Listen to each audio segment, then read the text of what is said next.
Selamat datang di Do Limit. Dongeng dalam 5 menit. Enjoy the story. Dongeng ketiga, Labirin. Di sudut pasar loak yang selalu diselimuti kabut, Silas menemukan dua benda yang seolah berjodoh, sebuah jam saku perak yang jarumnya berputar berlawanan arah, dan sebuah korek api kuno berbahan kuningan dengan ukiran lidah api yang melilit gagangnya. Sang penjual, seorang pria buta yang hanya tersenyum saat Silas membayar, membisikkan satu instruksi pendek, jangan biarkan jamnya berhenti sebelum apinya padam. Silas segera menemukan keajaiban benda-benda itu di apartemennya yang sempit. Jam saku itu bukan penunjuk waktu, melainkan sebuah pemantik realitas.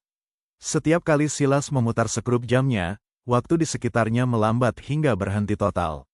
Debu menggantung di udara seperti kristal, dan suara kota berubah menjadi keheningan absolut. Namun, dalam dunia yang membeku itu, Silas tidak bisa bergerak, kecuali jika ia menyalakan korek api kuningannya. Api yang dihasilkan korek itu berwarna biru pucat, dan anehnya, api itu tidak mengeluarkan panas, melainkan keberadaan. Dimanapun cahaya biru itu jatuh, waktu di area tersebut mencair. Silas bisa berjalan melewati kerumunan orang yang membeku, mengambil apapun yang ia inginkan, dan berpindah tempat seolah-olah ia adalah hantu di dunia patung. Ia merasa seperti dewa kecil, penguasa detik yang terhenti. Baginya, ini adalah fantasi tertinggi, memiliki semua waktu di dunia untuk memperbaiki hidupnya yang berantakan. Namun, semakin sering ia menggunakan keduanya, Silas mulai menyadari setiap kali api biru itu padam, ada sesuatu yang hilang dari dunia nyata. Pertama, warna dari lukisan di dindingnya memudar menjadi abu-abu. Kemudian, suara burung di luar jendelanya hilang selamanya. Seolah-olah korek api itu bukan menghasilkan cahaya, melainkan memakan substansi dunia untuk memberikan Silas kebebasan bergerak.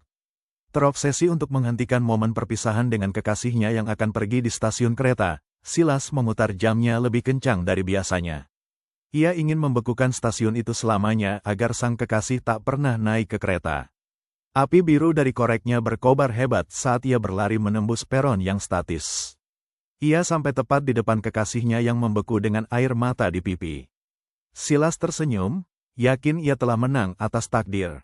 Saat Silas mencoba menyentuh pipi kekasihnya, api biru di tangannya mendadak berubah menjadi merah darah dan membakar tangannya dengan rasa sakit yang luar biasa. Jam saku di kantongnya berdetak kencang, suaranya kini terdengar seperti tawa mekanis. Jam dan korek api itu bukanlah alat pengendali waktu. Benda itu merupakan adalah perangkat penambai jiwa. Silas menatap tangannya yang terbakar dan melihat dengan horor bahwa kulitnya mulai berubah menjadi logam perak, sama seperti bahan jam sakunya.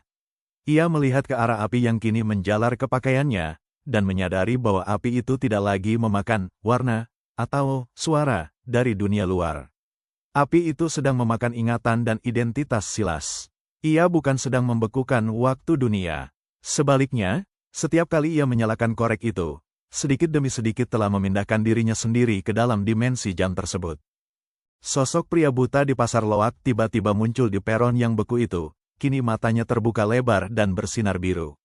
Pria itu mengambil korek api yang terjatuh dari tangan Silas yang kini telah menjadi logam sepenuhnya.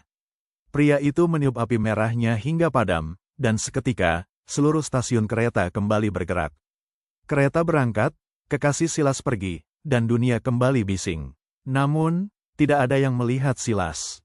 Di lantai peron, hanya tergeletak sebuah jam saku perak baru dan sebuah korek api kuningan. Silas kini berada di dalam jam tersebut. Ia melihat melalui kaca jam saku itu ke arah dunia nyata. Ia melihat pria buta itu memajang kembali jam saku tersebut, yang kini berisi kesadaran Silas, di kiosnya. Silas baru menyadari bahwa jam-jam saku yang dijual pria itu semuanya berisi orang-orang yang dulunya mengira mereka adalah penguasa waktu. Ia kini hanyalah roda gigi kecil, yang berputar selamanya untuk memberi tenaga pada alat tersebut, menunggu orang malang berikutnya yang ingin menghentikan waktu untuk membelinya dan menggantikan posisinya di dalam mesin yang lapar itu. Terima kasih dan selamat malam.